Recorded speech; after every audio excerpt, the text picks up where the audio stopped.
especial de encerramento da temporada. Não podia ser mais especial, né? Um convidado, aliás, 2 convidados. Exatamente. Você está ouvindo algo diferente no ar hoje. Tem.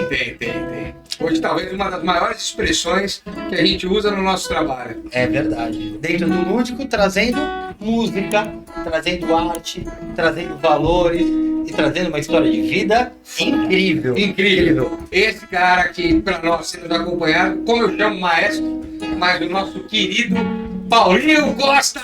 Bingo! Muito obrigado. Prazer enorme estar aqui com vocês hoje. Mas, Amigos queridos. olha só, tua presença aqui a gente já tá querendo faz tempo. Pois é. A gente precisa fechar essa temporada com alguém que traz pra gente a expressão da música viva. É isso. E olhando bem, né? A gente tem uma base musical, eu pelo menos tenho uma base musical muito forte. Começou. E aí eu falei assim, Breno, começou, me ajuda aí. eu falei, poxa, vamos trazer alguém que tá começando na música, diferentemente de mim. Mas a gente trouxe Tamanha experiência. já tem, poxa, é isso.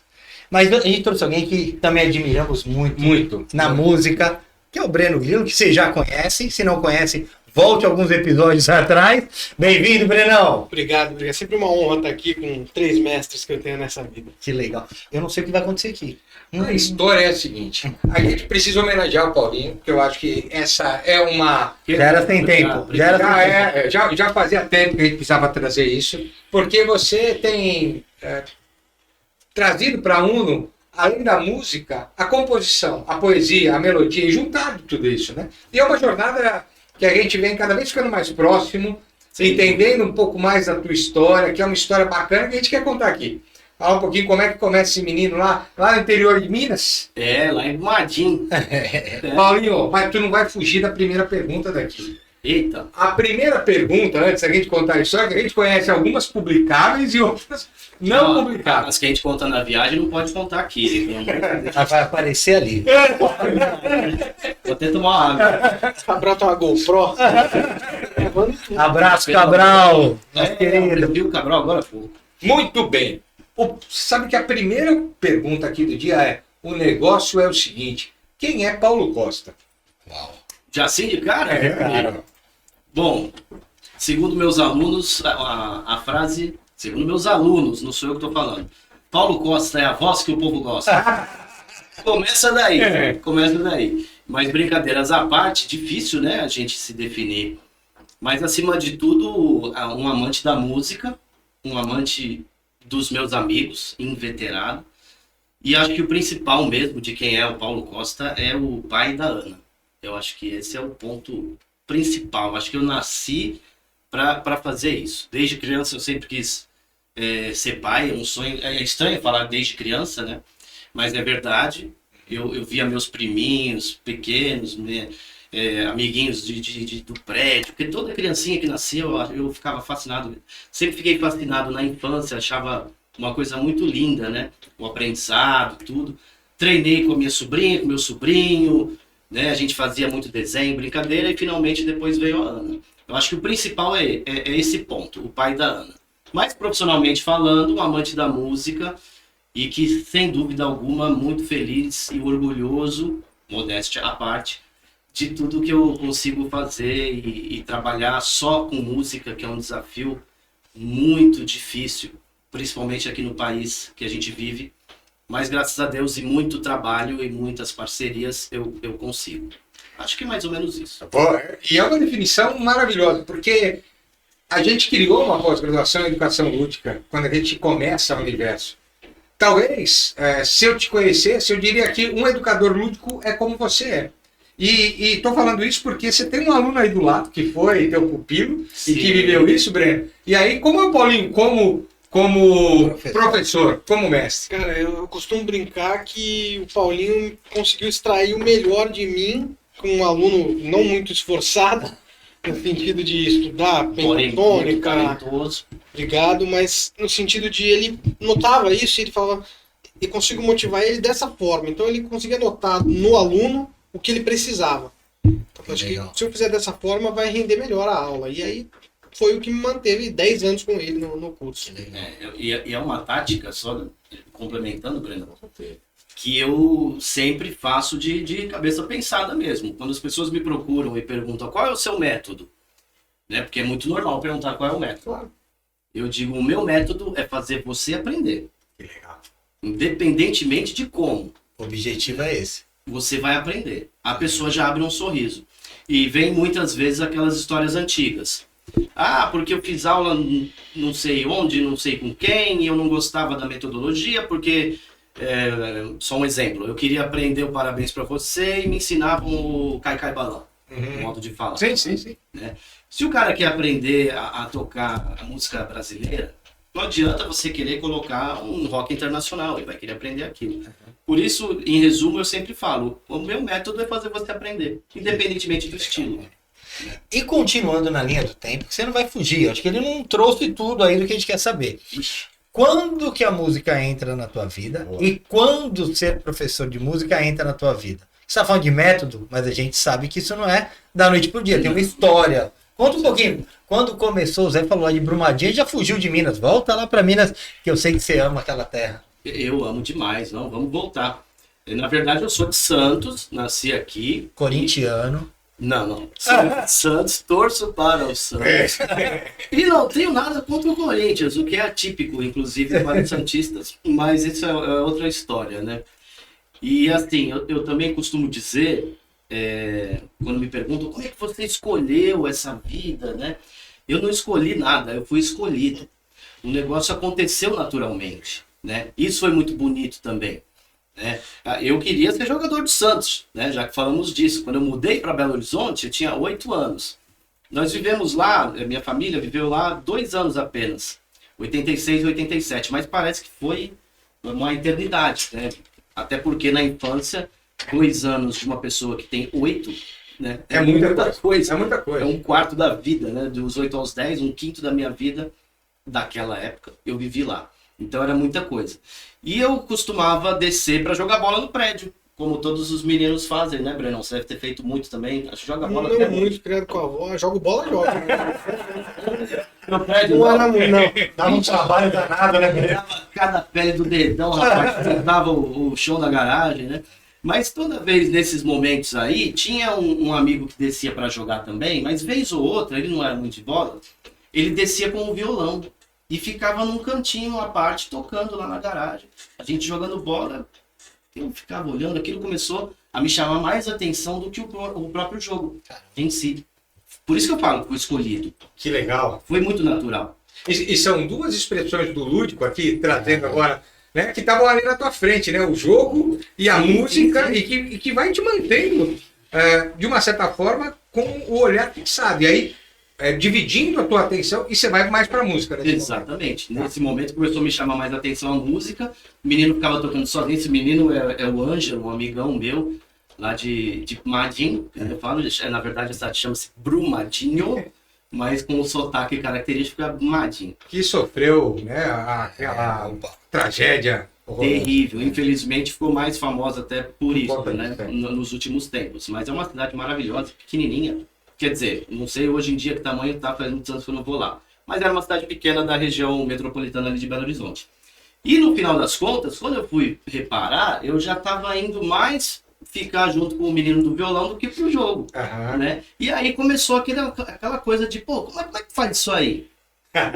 Bota a mão aqui e vai, só isso aqui, né? Bota a mão aqui, só. No trem. Pega esse trem aqui e vai, ó, faz isso aí, vambora. E eu, né, aprendi um acordezinho ou outro. O meu pai, que é o meu super-herói de sempre, né? Fez tudo que ele pôde por nós. Já sacou isso, que eu comecei a andar bastante com esse amigo. Ele tinha um outro violão. A gente começou a fazer showzinhos em casa. Mas o teu pai te dá o violão, não? Sim, logo depois. Logo depois.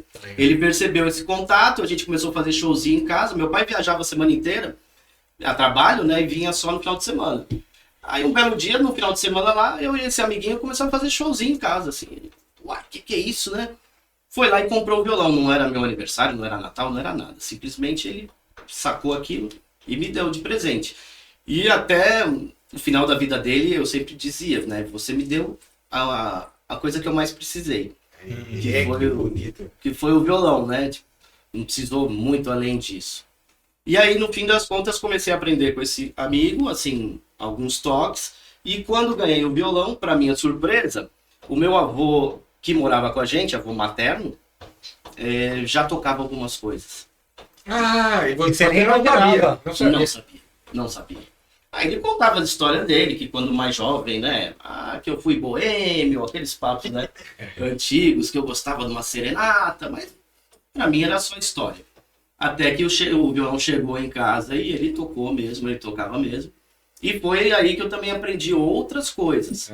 Mas assim, tudo muito informalmente. Não havia didática, isso aí já é outra história. Mas nós vamos chegar nessa. Mas tem uma coisa aqui. Qual é a primeira música que vem na tua memória dessa história? Aí toca um pedacinho pra nós dela aí. Que você aprendeu, a primeira que você tocou. Cara, eu tenho uma música. Pode falar, né? Existe uma música que é, até me arrepia de falar.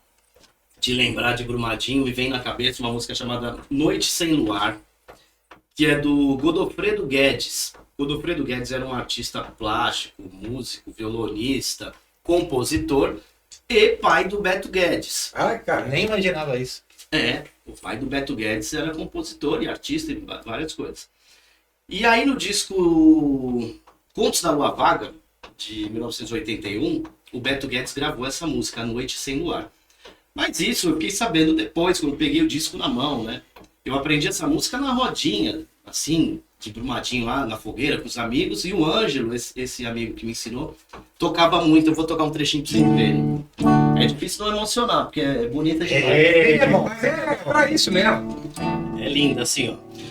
Vi no horizonte azul a tarde desmaiar e a noite aproximar, enchendo de tristeza a solidão do mar, roubando a natureza, a luz crepuscular. E a sós no meu jardim cismava divisar, na noite sem luar, a vela que sangrando o oceano imenso levava para além o meu querido bem. Foi que então veio a saudade, eu chorei. Depois, com lágrimas nos olhos, eu jurei jamais prender-me por amor no cárcere cruel da dor. Coisa mais linda. Não, essa parte é sensacional. Bicho. Foi que então veio a saudade e eu chorei. Foi que então veio a saudade e eu chorei. Aí depois, com lágrimas nos olhos, jurei jamais prender-me por amor no cárcere cruel da dor. Coisa mais linda do mundo. É triste, é arte. Você que tá aí, pausa o vídeo. Não, você pausa. Vai pegar a cerveja, vai pegar um vinho. E hoje você não vai perder nada. Bonita, a música é bonita demais. Noite Sem Luar, do Beto Guedes. E tem uma coisa eu ia falar do Paulinho, né? Mas do Paulinho. Não, Godofredo Guedes, né? Quem compôs foi o Godofredo Guedes, mas ela foi gravada. O filho que gravou. Isso. Que no Contos da Lua isso. Vaga, o disco dele de 81. E era isso que eu ia falar, essa capacidade, na verdade, teu conhecimento de música nos ajuda muito na Universo. É maravilhoso. Porque, por exemplo, você cantou, tocou, falou, percebe esse trecho. E é isso que a gente leva, né? O que a música traz? Quando o Zé falou, pausa aí, vai pegar cerveja, a gente fala, pausa aí e reflete nisso. Dá uma refletida. Porque é um pouco do que a gente tem levado com a música, o Breno também, e você, em tantos outros lugares que a gente traz. E quando fala de música, tem uma história por trás. Outro dia eu estava vendo uma entrevista do Djavan, muito chateado porque ele ganhou um prêmio, caçoaram dele como as letras que ninguém entende. Sim. Eu vi isso. Eu achei incrível. Chegou a ver isso? Sim. Açaí Guardiã. Açaí Guardiã. E ele fala, poxa, por que não tem sentido isso? A gente tá falando do norte do país, da região do Pará. Quem vive no norte sabe o que é o alimento que vai ser o guardião de trazer a vida, a subsistência e tal. Então, quando você traz essas referências, faz a gente pensar. Eu lembro quando você contou do Roberto Carlos, que tem 2 músicas, né? Que fala da janela. Janela e conta um pouquinho disso aí, que é linda essa história. Isso é muito bonito mesmo, né? A janela, no caso... São 2 músicas. São 2 músicas de 2 discos diferentes. Antes ele fez A Janela, mas esse A, é importante frisar isso, né? O Breno foi meu aluno, sabe que eu sou o chato do português, mas não é para ser tipo chato do português agora, porque é importante. Claro. Não, tem muito aluno que eu corrijo às vezes e fala, mas a aula não é de português, então me agradeça 2 vezes. Você deveria pagar o dobro. Pô, não é? Me agradeça 2 vezes. Não, mas na verdade o que eu quero dizer é que o A Janela é craseado. Tem uma crase aí. Então não está ali como um artigo definido feminino singular, né? Está como uma preposição, né? A janela. Para quem entende inglês, at the window, não the window. Então o que isso te remete? A uma visão do cara olhando a vida lá fora. Por ela. É isso, através da janela. Então a janela, ele tá ali, né? E aí ele fala, né? Da janela, um horizonte dessa estrada eu posso ver. Eu às vezes penso pra onde longe de onde estou. Esqueci um pouco da letra. Mas enfim, ele fala que ele tá olhando o mundo lá fora, de dentro da casa dos pais. E no disco seguinte, ele faz a música chamada O Portão. Porque ele vai lá pra fora, vê que a vida não foi assim tão fácil como era na casa dos... Fácil modo de falar, né? Tão colorida, tão cor-de-rosa. Que, né, tu abre o armário e tem lá já o detergente, feijão, arroz, né? Não parece sozinho? Não. Tem um vídeo do Porta dos Fundos que eu mandei pro Breno. O cara fala assim, eu vou voltar porque as cartas... Tem conta. Eu chego em casa, a louça tá suja, eu sozinho, né? Esse tipo de coisa. Mas é claro, estamos brincando, né? Ele só cita a volta para casa e a música se chama O Portão porque é a visão oposta. Primeiro ele vê o mundo lá fora, né? Pela janela e depois ele volta com a malinha que todo mundo conhece também, né? Essa aí tu deve lembrar também, Brunão. Aquela assim, né? Eu cheguei em frente ao portão. Essa frase é linda. Uma metáfora maravilhosa, né? Meu cachorro me sorriu latindo. Minhas malas coloquei no chão. Eu voltei. Pô, dá pra tu ver a cena do cara. É lindo. Roberto é forte de série, puro, né? Ele colocando a mala no chão e vendo, né? Eu tô fazendo exercício aqui. Que outra música, ou melhor, que outro artista faz uma continuidade de música? Eu não sei isso. É o spin-off da música. Não, tem alguma mais. Acontece, mas assim, de um tema, acho assim, mais bonito, familiar, assim. Eu não tinha conhecimento, muito acho legal. difícil. É lindo. E a famosa, eu voltei para ficar. Essa parte o pessoal conhece mais. Sim, não, maravilhoso. Essa, toda a tua jornada, ele vai de Brumadinho. Aí você depois, eu acho que tem uma influência de Clube da Esquina aí, na tua história, mas você passeia por muitos ritmos musicais. Tem muitos ritmos musicais. E eu acho que isso também enriquece a gente. Você que está vendo isso, está vendo um pouquinho do que é quando a gente vai jantar, conversar. A viagem no ônibus não, porque ela é censurada. Tem coisa que não podemos contar algumas coisas da viagem do ônibus. Mas quando a gente vai falar sério para preparar o trabalho. Mas tem aí, na adolescência, né, na juventude, o heavy metal chegando na sua vida, cara. Fortemente. Como é que isso chega, né? Porque eu imagino, você vai Brumadinho, né? Do Brumadinho ali no Clube da Esquina, essa coisa poética, e aí vem essa força em você. Na verdade, lá em Minas, o pessoal é muito ligado em heavy metal também, né? Também. Mas eu era mais dessa parte. E voltei a morar em Santos com 10 anos e ficava com uma saudade enorme lá dos meus amigos, da minha banda, principalmente de lá, de tocar. Com 10 anos você tinha uma banda. Já estávamos engateando pra ter uma banda, já. Aí tu veio falar que tu toca uma grande campainha, cara. Não, assim, primeiro show, assim mesmo, em formato quarteto, aí eu tinha 14. Tá. Mas aos 10 eu tinha. 14 já tava mais antigo. Meus alunos que riam, nossa, com 14 anos tu fazia show? Eu falava, mas pra mim parecia tão normal, cara. Aliás, de fazer um parênteses, já estamos brincando com isso da idade, né? Prodígio. Tua primeira composição, quantos anos tu tinha? Foi em 89. Tinha 12. 11 pra 12, Você achou a fita outro dia, não foi? Foi. Nossa, naquela época eu fazia muita música. Você lembra da música?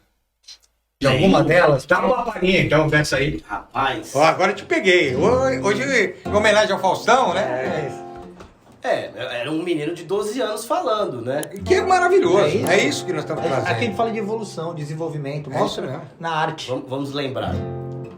É que é meio tristonha, mas eu gosto de música triste. Começava aqui, ó. Eu não sei onde buscar alguma coisa a mais. Eu não sei o que pedir. Eu não sei o que falar. Mas eu vou tentando, vivendo e aprendendo, seguindo e pedindo para conseguir vencer.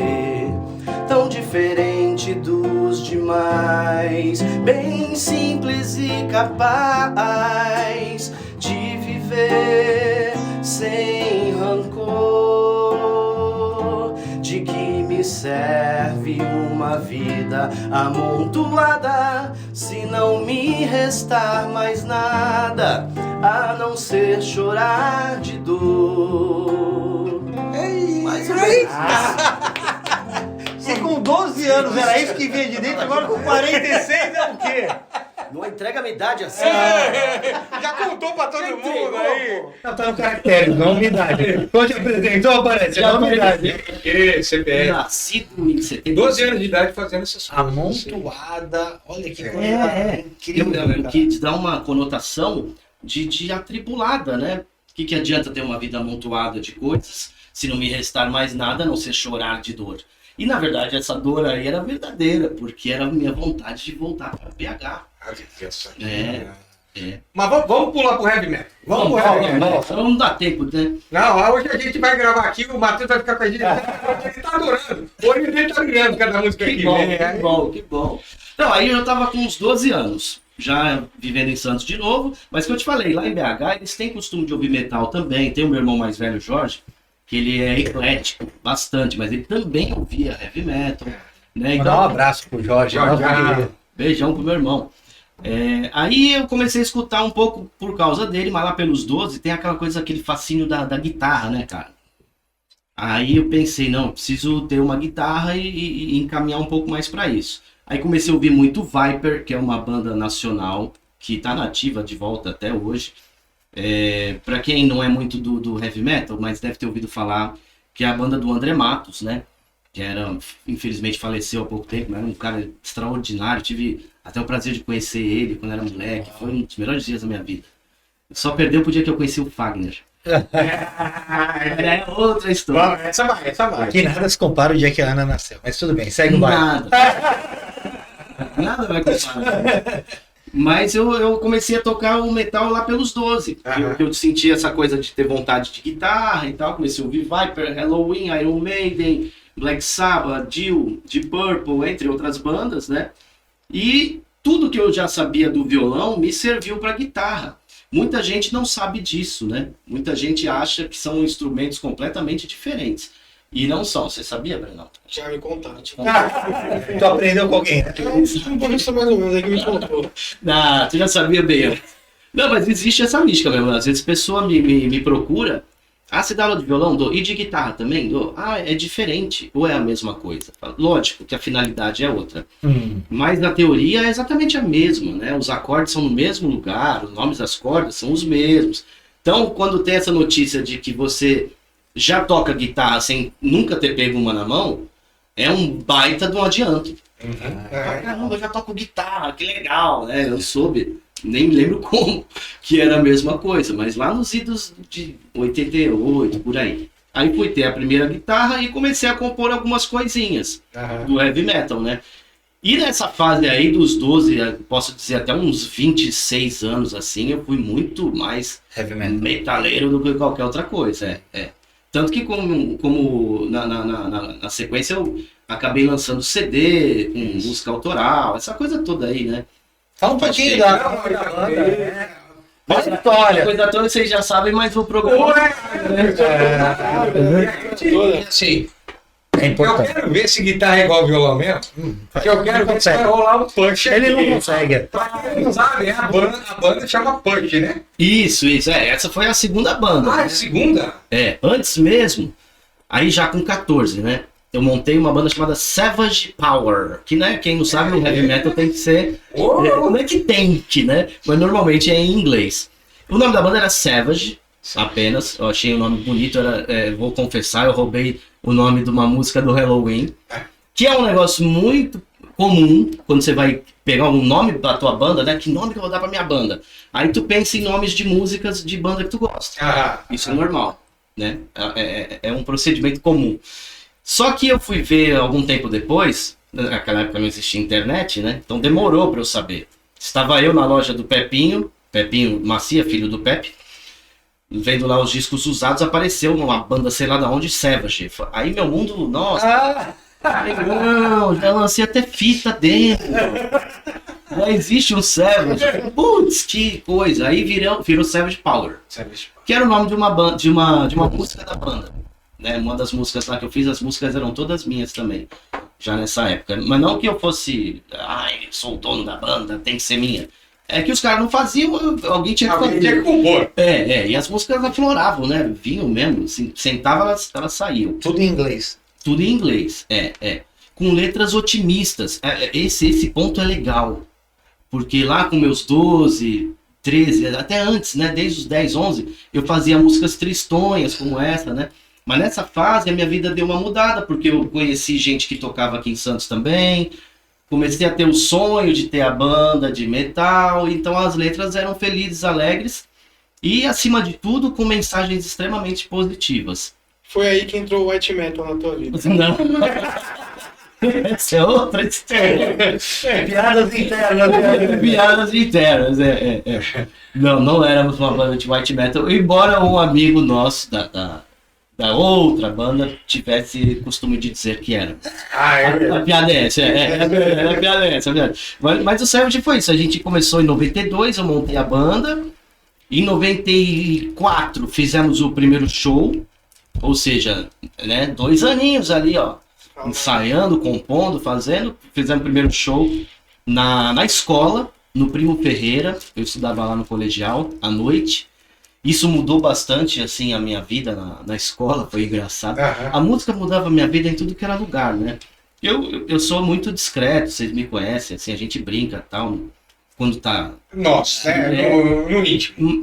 Mas eu sou tímido, por mais que não pareça, sou muito na minha, então eu era na escola ali, só um pouco diferente, porque tinha o cabelinho bem mais comprido que hoje, inclusive, né? Bem grandão. Mas, tudo bem, só era, né, um menino do cabelo comprido. Depois comecei a tocar no recreio, tocar principalmente nesse colégio, nesse evento que teve na Semana Cultural de 94. Aí o pessoal começou a ver com outros olhos, né? Nossa, que legal, os caras têm uma banda legal mesmo. Aí lançamos uma fita demo. Na época era bem comum, quando você tinha uma banda Era difícil, tinha que ser bom. Porque era muito difícil. Estúdio com 8 canais só. 8 canais.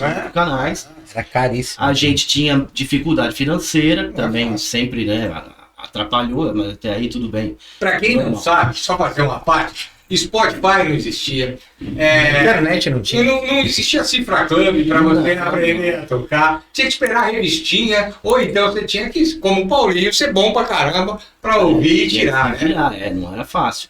Mas quando é que chega daí pro Punch? Eu sou fã do Punch, né? Já ouvi umas músicas, eu gosto. Chegou mais longe, né, a banda? Chegou mais longe, atingiu mais pessoas. E chegou mais longe onde? Onde ela tá? Chegamos a lançar CD no exterior, né? Isso aí. Lançamos CD aqui no Brasil, na época saiu nos Estados Unidos, na Europa e em alguns países da Ásia. Inclusive ficou em primeiro lugar no Japão em 2003. Uma música chamada Lost in Time. Essa que nós queremos. Fazer agora? Quem sabe faz ao vivo. Ô, louco. A gente é teu amigo ou teu inimigo? Poder. Só um pedacinho, vai lá. Vai fazer? Dá, pô, vocês pediram, não, mas vai ter meio pesado, vou ter que cantar meio longe pra não estourar. Mas só pra contextualizar, o início do push, né? A pronúncia mais utilizada mesmo é push, mas todo mundo chama de push. Aqui em Santos, Paulinho do push, até hoje. Mas o inglês mesmo é push. Foi no final do Savage, o Savage acaba em 97. Eu dei uma cansada, comecei a namorar, aquelas coisas também. Não queria mais saber de banda. Mas no ano seguinte, 98, já o Rabinho já abanou, não aguentou mais. E nós nos juntamos, metade do Savage e metade de uma outra banda que chamava No Warning, na época, aqui em Santos também, e formamos o Push. Foi assim que a banda nasceu. Nós fizemos um CD demo, aí não era mais fita demo, era CD demo. Gravando um comercial para a loja aqui de Santos, uma loja de roupa famosa. Pode falar, aqui não tem problema. Gonna Wear, não sei se existe. Gonna tem. Existe a Gonna aí? Gonna tem. Então, isso foi em 99. O dono da Gonna procurou a gente para fazer um jingle. Eu quero fazer um jingle pesado. Não, é com a gente mesmo, então. Aí fizemos um hard rock e tal. E fomos ao estúdio e caramba, o dono da Gonna vai saber isso 30 anos depois. Já prescreveu, já dá processo. Ele vai processar. Chegamos no estúdio e falamos, quanto é que é para gravar um jingle e 3 músicas de heavy metal? É tanto. Aí passamos o orçamento para a loja. Para gravar o jingle é tanto. Bom, já contemplava as 3 músicas, lógico. Entrou no bolo ali. Era a maneira que a gente tinha na época, né? Eu já dava aulas, né? Comecei a dar aula com 14 anos também. E não tem nada demais, você só fez o valor e tá tudo bem. Tá tudo bem. Fizemos ali e veiculou pra caramba. Deu um retorno legal pra loja. Boa. E esse CD demo, pra chegar na Lost in Time, a gente pegou fisicamente mesmo e levamos lá na gravadora em São Paulo. Foi assim que saiu o contrato pra gravadora. Aqui você ficar dentro do carro, essa história é boa. Tu tá sabendo, né? Agora tem que saber. Conta essa história. Nós chegamos, isso 98 para 99, eu acho, isso aí Não, 99, desculpa. 99. A gente chegou a São Paulo com um CD na mão, 8 horas da manhã. Tipo, nós vamos pegar o cara no pulo, né? O dono da gravadora, ele tinha uma loja de disco, de CD na época. E aí nós chegamos na loja dele, oi, tudo bem? A gente é de Santos e tal, a gente quer deixar um material aí para você escutar. Aí ele nem olhou na nossa cara, deixa aí, depois eu escuto. Não, a gente quer que você escute agora e tal, não. Tem mais o que fazer aqui, um monte de banda pra escutar, deixa aí que uma hora eu escuto. Não, a gente não tem pressa, a gente tirou o dia pra isso. A gente vai esperar pra você ouvir na nossa frente.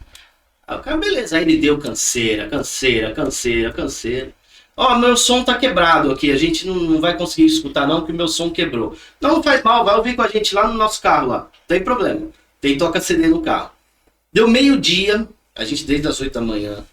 O cara falou, bom, vocês não vão desistir, né? Não vamos não. Tá bom, vamos ouvir isso aí então, vai. Vamos lá. Aí fomos lá pro carro, colocamos o CD. A gente ficou praticamente a manhã inteira também dentro do carro, não ficamos só na loja do cara, né? E ele na primeira música fechou o contrato. Foi muito legal. Eram 3 músicas. Na primeira ele ouviu e falou, não, velho, vou gravar. E aí deu-se o CD e vou cantar a música, né? Já tô enrolando muito. Não, é sensacional. Essa história não podia. Vê que todo mundo gosta dessa história. O Breno pulou, não contar, pô. É porque é boa, cara. É boa. E tem a ver com persistência. Tem a ver com correr atrás do sonho. Eu acho que isso é. Que é algo que, infelizmente, com o tempo, às vezes a gente perde.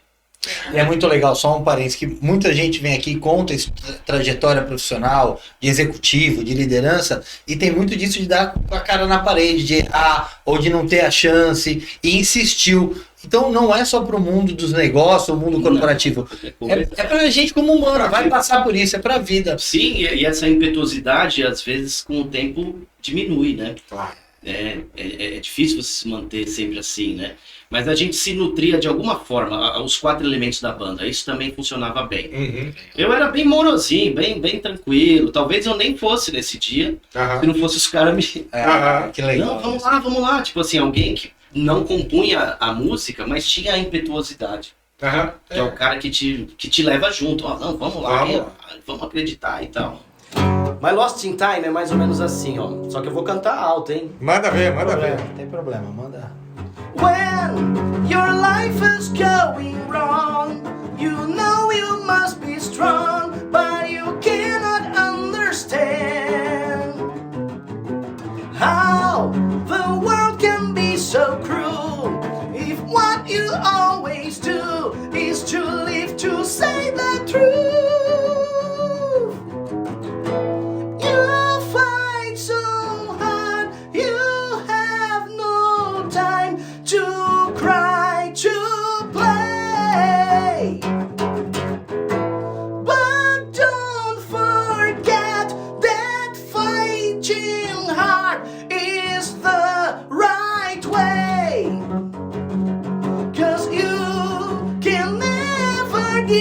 up, follow your dreams, make your life better than it seems. When we have the power to learn to know, nothing goes wrong.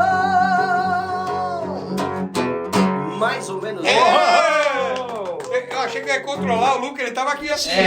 Eu procurei pegar leve aqui, não gritar tanto, né? Colocar mais a voz. Cara, tô tocando nisso, fiquei pensando, são quase 10 da noite, né? E já deu aula o dia inteiro, já falou aqui e ainda consegue chegar nisso. Eu lembrei dos nossos trabalhos em convenções, que começava às 7h30 da manhã, acabava de acordar, tomava um café, falei, qual é a música? Vamos de Foo Fighters. Aí ele entrava, que tem um lado, tem uma técnica ao mesmo tempo, mas também tem uma coisa da tua voz que é incrível, né, Paulinho? Acho que isso... Obrigado. É aliado, né? A coisa da transpiração e inspiração, né? Que a gente já conversou várias vezes sobre. Tem que ter a inspiração, né? Graças a Deus, o Papai do Céu foi bom comigo. Ensino aos meus alunos de não ser exibido, mas menos ainda falso modesto. Falso modesto é pior do que exibido, Eu não sou tão bom. Que é um exibido de máscara. Então, eu, graças a Deus, reconheço, agradeço, né? Mas isso não me faz melhor do que ninguém de uma circunstância geral, de um modo geral. Mas tem muito a ver com treino, com prática, com estudo antes. Mas tem a coisa de tudo nascer com o negócio, né, cara? Tem que ter o borogodó, mas tem que ter ensaio. Às vezes é comum no futebol, voltando lá, o cara tem o talento, e não treina, não vai, tem que treinar, tem treino pra caramba. Por exemplo, isso que eu fiz agora aqui, naquela época eu não gravaria essa música, Lost in Time, nesse volume. Porque não alcançaria? Eu só chegava se fosse no punch mesmo. Tipo, só pra você ter mais ou menos... When your life is going wrong. Tipo assim, ó. Now you must be strong. Eu não saberia fazer. When your life is going wrong. Não se controlava. Faltava o controle. Olha que legal. Isso é muito legal. Estudando, né? E cara, tomando na cabeça, né? Tipo, ia fazer gravação, a minha voz estourava. Aí os caras, pô, tu tá cantando muito alto. Eu falei, pô, mas não é assim que é legal, né? O negócio não tem que ser alto, né?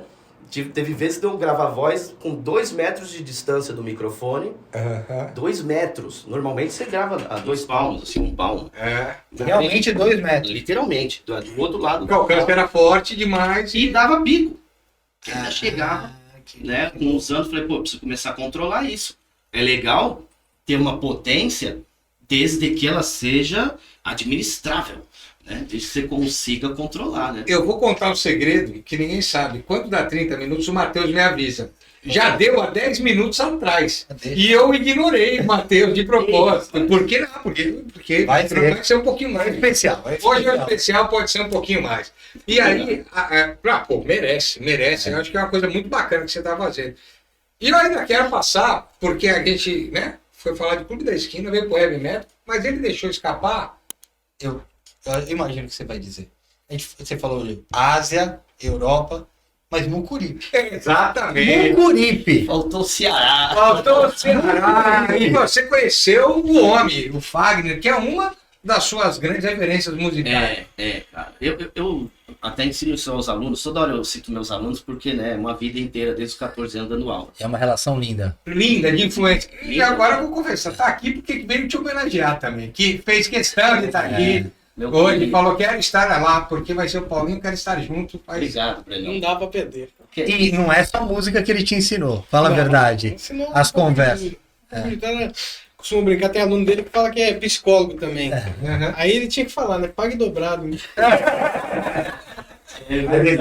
Essa admiração é totalmente verdade. É gostoso, cara. Muitas vezes você escuta no final da aula, professor, eu estou indo embora melhor do que eu cheguei.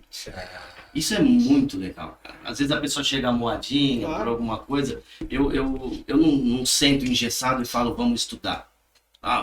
Treinou o que essa semana? Não, eu vou olhar, tá tudo bem? Mais ou menos. Quer conversar um pouco? Vamos conversar um pouco, senão você não vai conseguir aprender. Se a gente for treinar aqui, não vai processar. Aí a pessoa, às vezes, passa metade da aula contando o que aconteceu, mas aquela outra metade vai ser muito mais potente. Exato. Do que se ficasse a aula inteira ali tentando e com aquele problema ali, né? Mas voltando aí ao Raimundo. Estive com ele, na verdade, o conheci, é um exagero de minha parte. Estive com ele como fã, né? Porque meu pai, sempre meu super-herói, me levou no show dele em 88, aqui em Santos, no Sesc. Ele teve no Sesc em Santos em 88 eu tinha 11 anos, cara. E eu já era fanático pelo Fagner, desde pequenininho. Desde antes de eu lembrar, assim, eu já cantava Noturno, que é mais conhecida como Coração Alado. Porque tocava na novela que chamava Coração Alado, que é de 79. Então, quer dizer, eu tinha 2 aninhos ali e já escutava aquele... Ai! Na minha orelha o negócio ficou, né? Mas eu fui, assim, entrar de cabeça mesmo na obra do Fagner em 87. Quando ele lançou Deslizes, né?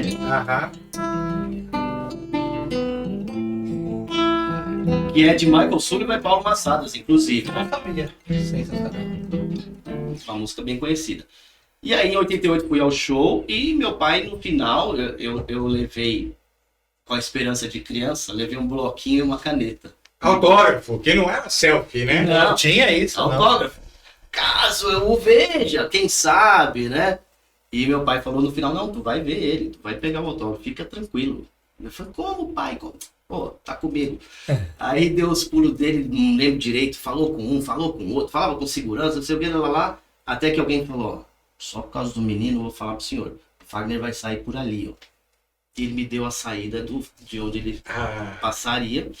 E assim, só um item futebolístico interessantíssimo. O Sócrates estava nesse dia, no show do Fagner, porque o Fagner era muito amigo da seleção de 82 inteira. Tem gente que não sabe, o Fagner treinava com o time do Tele, em 82. Legal. Ele treinava junto, porque na época ele estava gravando um disco na Espanha, chamado Traducir-se. Traducir-se. Ele estava na Espanha gravando um disco, era amigo do Zico, era amigo do Sócrates. Já estava lá dentro. Da galera toda, entra aí. E ele ficava batendo bola com os caras. Mas enfim, o Sócrates estava lá esse dia. Faz ideia disso. E eu poderia ter pego o autógrafo do Sócrates também, que jogava no Santos na época. Mas eu fiquei tão maravilhado quando eu vi o Fagner, dane-se o Sócrates, né? E, pô, tive aquele contato, um abraço, ele me deu o autógrafo, tá lá, ao foi simpático. Foi, cara, foi muito legal. Simpático, muito, muito. E ali, lógico, teve uma outra meia dúzia de pessoas que começaram a perceber que a gente estava ali muito tempo e tal, então não ficou só eu, de final, e meu pai, tinha mais uma galerinha ali. E foi o contato que eu tive com ele. Que demais. Foi esse. Mas foi um dia inesquecível, principalmente pelas músicas, né? E, nossa, eu vi ele daqui a... Nossa, e essa inspiração, assim, o que... Toca Fagner, vai. Vou tocar. Cara, pra mim o Fagner é a melhor voz humana na Terra, assim. Eu vou tocar, mas só uma explicação rápida. Eu falo mais que canto, né, Breno? Hoje é para todo mundo poder conhecer essa maravilha que é o teu trabalho. Então, obrigado. Ele me chamava muita atenção, também vai ao encontro da tristeza que eu sentia na época por ter vindo embora de Belo Horizonte, aquela coisa. E o canto do Fagner não é bem um canto, é uma lamúria, se você parar para perceber. Muitos momentos. Bem melódico, né? Assim, cara, vem muito de dentro. Às vezes é difícil até arrumar gente. Súplica cearense, né? Tem muito isso da súplica cearense. Exato. Eu já vi entrevistas dele posteriormente, isso bem depois de eu ser fã. Vi, sei lá, coisa de 10 anos. Ele falando que ele é fruto de um libanês, que é o pai dele, com uma cearense, como ele mesmo fala.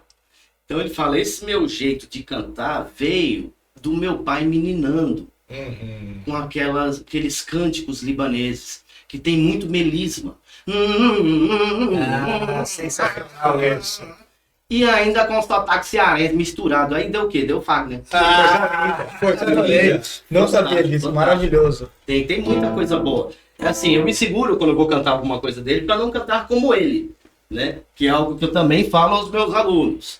Né? Tem aluno que às vezes vai cantar uma música de alguém da Bahia, ele abre o sotaque baiano. Não, pô, é você que tá cantando, não é o cara. Perfeito. Mas é difícil de não fazer no caso do Fagner. Não faça. Não, eu gosto muito de uma chamada Revelação, que não é dele, inclusive. Foi composta por Clodô e Clésio, uma dupla de compositores. Que ele conhece. Que é do... eu sempre li encarte, né, cara? Eu gostava de saber o que eu tava fazendo. E aí esse disco é de 78, ela começa aqui, ó.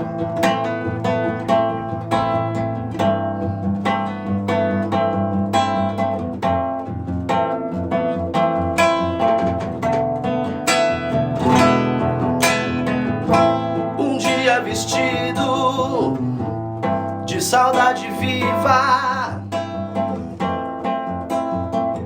faz ressuscitar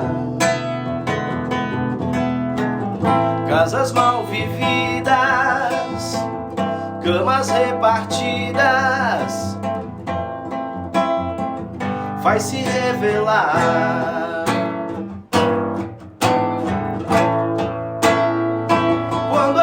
Tenta de toda maneira dele se guardar, sentimento ilhado, morto, amordaçado, volta a incomodar.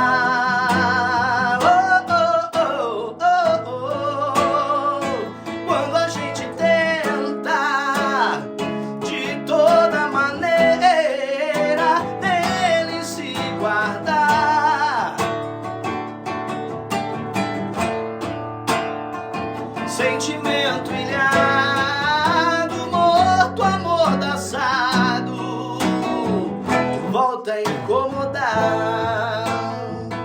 E aí vai, né? Tem outras partes.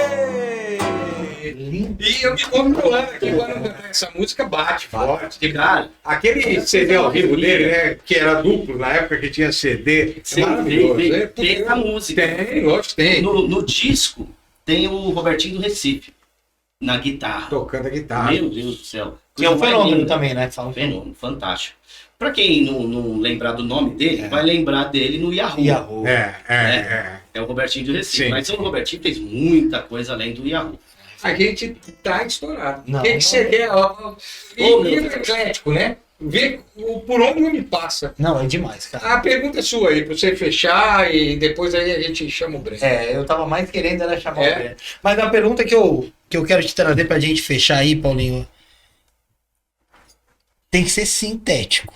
Tem que ser bem assim, poder de síntese agora. Minha dificuldade demais. Como todo poeta, músico, né? Falastrão. Não é falastrão. É trabalhar com as palavras, é diferente. É traduzir o pensamento que vem por dentro, Olha assim. o eufemismo que ele arrumou pra mim. É. Obrigado. E sempre o professor presente. Me fala sobre uma jovem cantora, tocadora de baixo chamada Ana. Como é que é esse lado do pai? Porra, meu Deus. Ele guardou Eu quero me derrubar pro final, né? Como é que é de papel de pai? Como é que é? Tem uma partitura pronta? Como é que é pra ti? Não tem nada. Tem nada. Eu lembro das primeiras vezes que estivemos juntos. A Ana já era nascida. Eu lembro do Zé falando em várias palestras que filho não vem com manual de instrução. E que um pode ser completamente diferente do outro. Eu não cheguei a ter dois, né? Tenho só a Ana. Mas reitero isso, não há um manual de instruções. Mas ela não me dá trabalho nenhum, ela é a coisa mais linda da minha vida. Tanto que eu comecei, quando vocês pediram para eu me definir, eu falei que sou o pai da Ana, né? Mas, tentando sintetizar ainda mais, a sensação é de orgulho e de dever em andamento a ser cumprido. Porque cumprir mesmo o dever inteiro é só quando chegar no final da vida, né? Exato. Mas a sensação é essa, graças a Deus ela está bem encaminhada, ela toca, ela canta, toca baixo, como você falou, toca violão, toca guitarra. Amanhã ela tem ensaio com a banda, olha que legal. Que bacana. Muito legal. Tá colada aí em você. Tá. E eu acho que tem tudo isso eu acho que essa fala do Lu, assim, volta lá pro início de como você se abriu, mas eu acho que você é um cara que, além de educador, além de músico, é um cara que se preocupa com pessoas. Isso é muito legal de ver. Sem assim, dúvida. né? Meu filho está aqui hoje, aqui do teu lado. Quando a gente falou, vai ser o Paulinho, eu falei, eu vou. Eu quero ir, porque eu quero homenagear o Paulinho também. Então, Breno, aí é para você fechar o que você tinha falado. Tem homenagem pra mim aqui agora? A homenagem é fazer música, né? Que é Vamos isso? fazer uma junto? Não. Mais uma, Ju. Mais uma, né? Você quer tocar? Não, essa eu deixo pra você, né? Mas tem surpresas? É a música que eu sei. Tu não vai me jogar na não. roubada. Agora no final tu quer me derrubar, meu? 10 Acho que essa tu sabe tranquilo. Um desboy. Já ouvi falar. Algumas vezes, né? É uma banda que tá começando. Qual? Vou fazer a do Paul, então. E lá no meio a gente faz aquela inversão. Qual a inversão? Vou Qual? do John e aí tu segura. Tá. Tá bom? Foi? Então vamos. Então eu vou de John aqui. Tá bom, e aí no meio a gente inverte. Fechou.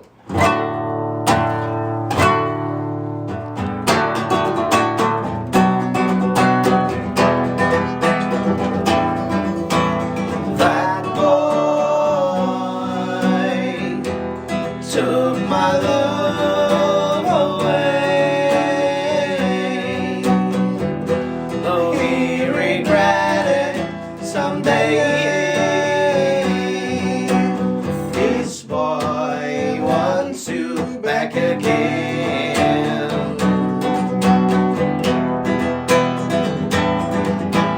That boy isn't good for you, though he may want you to. This boy wants you back again. Right now. Oh, and this boy will be happy just to love you. But all night, that boy won't be happy till he sees you cry. This boy wouldn't mind the pain, would always feel the same if this boy gets you back again.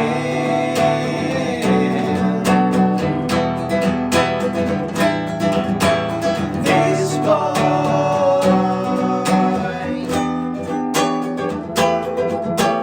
this boy,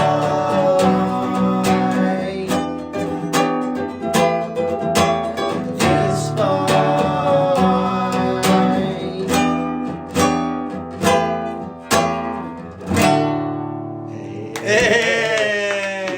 Linda. Maravilhosa. Obrigado. Olha, Obrigado. na verdade a ideia era trazer aqui você, sabe, maestro, para te agradecer. Primeiro por conta do baita educador pro meu filho, um baita Imagina, exemplo. que honra. Acho que você é um cara fora de série. A gente, como diz o Lu, a gente só traz aqui quem a gente gosta e admira. Então você é um desses caras, a gente queria muito fechar contigo, te agradecer por tudo que você fez aqui pelo universo, pelo que você faz, pela tua dedicação, pela tua entrega, pelo carinho com meu filho, com meu irmão, comigo, com a Uno, que é outro filho. Sim, E, sim. e você tá junto com a gente aqui, cara. Muito obrigado. Imagina, eu que agradeço. Que oportunidade incrível fechar desse jeito ainda aqui, emocionado. Agradecer os presentes maravilhosos que eu ganhei também. Muito obrigado. Cara, aqui é também pra você Também. tomar lá, é tudo. Muito obrigado. Adorei, viu? Assim, reforço o agradecimento sempre, o carinho. A gente ama você, de verdade.